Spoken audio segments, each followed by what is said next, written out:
देवगणार्चितसेवितलिङ्गं भावैर्भक्तिभिरेव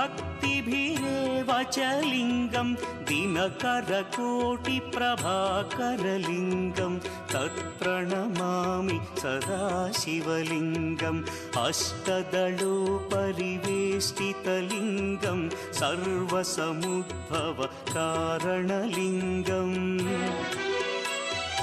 अष्टदरिद्र्यविनाशनलिङ्गं तत्प्रणमामि सदा शिवलिङ्गम्